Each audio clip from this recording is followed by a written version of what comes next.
Hi there. I just watched a video by Kareem Jovian, whom I just randomly came upon on YouTube. He did an experiment in New York City in the winter where he stood out there um, and he had a sign saying, "I'm a Muslim and I trust you. Do you trust me enough for a hug?"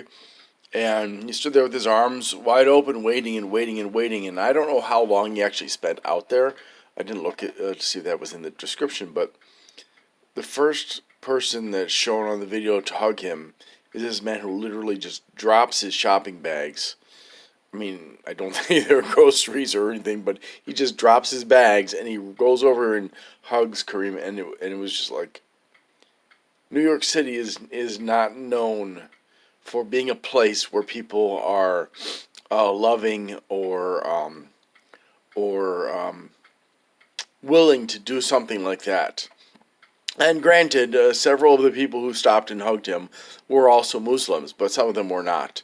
Um, and it just was a very touching thing to see non-Muslims willing to share the love with somebody who's a Muslim, because Muslims are people. I mean, my daughter's a Muslim.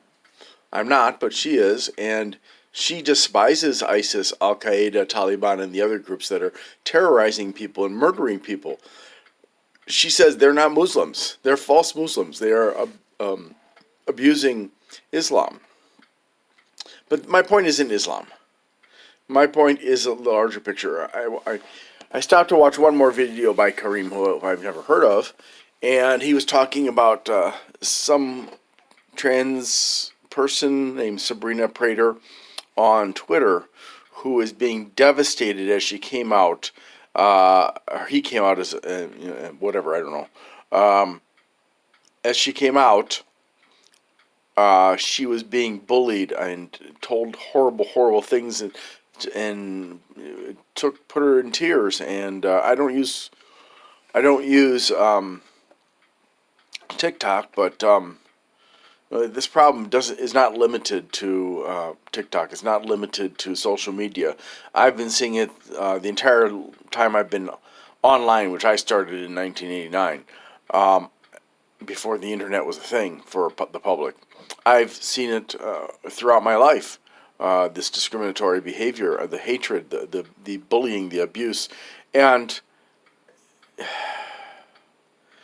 I've had people do that to me. I've had people, bother me and attack me because they thought I was not masculine enough, as if there is only one definition of masculinity. That I thought, I was like, why? I didn't do anything wrong. Why are you messing with me? Why are you hurting me? Um, the truth is that pretty much everybody has mental health issues. And for some people, it's very severe, and then there are people that are on the other end of the spectrum with little to no illness. But the majority of us are somewhere in the middle. I believe, I hope, that we're not any farther down the line than the middle. And that means that there are lots of people out there with lots of problems. Like there's this historical video I watched on YouTube, and um, there were some comments in response to my comment, and one person said some things that were not very nice, but it wasn't about a person, it was about a group. And this person, apparently a female, judging by their comments and the name being Francis, with an ES, this person responded to that person in a very personally derogatory way. She made a personal attack on this person, although this person had not bothered her, had not attacked her, and maybe had said some things that were derogatory, but not toward her personally. But she decided that she needed to personally attack this person, and I just wrote and I said, please edit your comment and remove the personal attacks. This person didn't attack you. There's no reason you should have done that. And this person wrote back and said, well, I'm not going to follow your male bigoted agenda and blah, blah, blah, this and blah, blah, blah, that. And report me if you want to report me. I don't care. I'm not going to edit it. And so I did. I reported that one because she also insulted me at the end.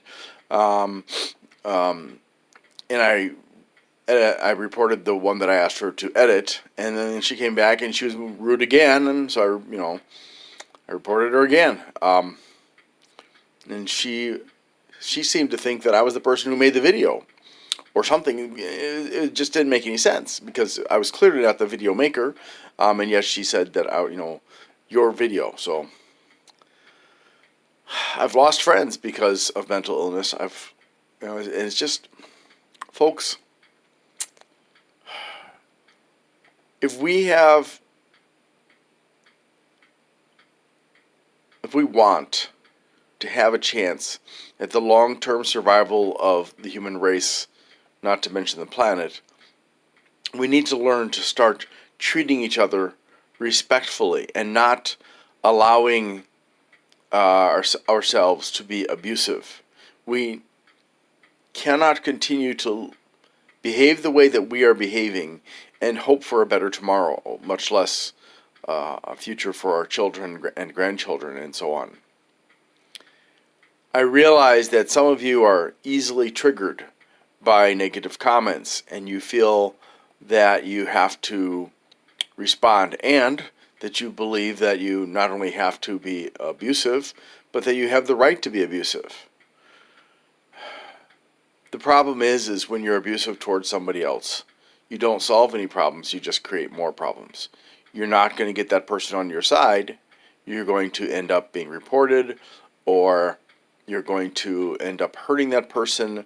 And most people don't deserve that, and nobody really has the right to be abusive toward others. I mean, it's not right. It's not good. When I was younger, it was a lot easier to troll me, and I would get kind of emotional about it, and I try not to be insulting or anything like that, but still, I know how hard it is, and I have mental illness myself, so I understand that, and there are other things about me that some people would want to insult me or attack me for, and but if you're one of the people that says you want a better world and you want peace and love for everybody, don't you think that when you're attacking people, you're doing the exact opposite of what you say you want? Please think about it. Thank you for watching, and I hope you have a great day.